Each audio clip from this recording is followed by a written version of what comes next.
আমার দাদু মরে গেছে। শুনে বাচ্চা নকশা মারার জায়গা পাইছ নাকি? দাদু তো বলে সে কবে মরে গেছে, এখনো বলে কান্না মারাচ্ছ? আমার দাদু বলে খুব ভালো ছিল জানিস। আচ্ছা আচ্ছা ঠিক আছে, কান্না করিস না।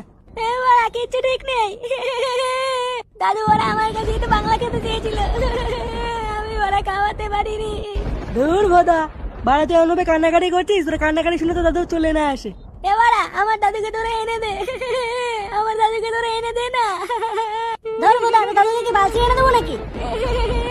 দাদু তুমি কোথায়? দাদু তোমাকে ছাড়া আমি খুব কষ্টে আছি দাদু। এই বুকে তুমি এবার চুকুম খাবে দেখিস দাদু। দাদু তুমি ফিরে এসো দাদু। কি জ্বালা রে বাড়া, আমার দাদু। আজ মনে আর মালকা হলো না রে।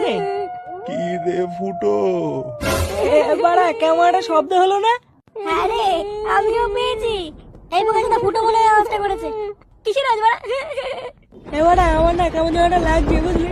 ও বলটু দা আমাকে বাড়ি নিয়ে এসো না, আমি থাকবো না এখানে। কেন বাড়া থাকবো না কেন? এখানে কি ভূত চলে আসছে নাকি ভূতা? শুনে বাচ্চাগুলো মাল খেতে সব বালচাল নাটক চুদাচ্ছে, বালগুলো সব নাটক চুদানোর জায়গা পায় না। বল্টু একটু মাল দেখাই।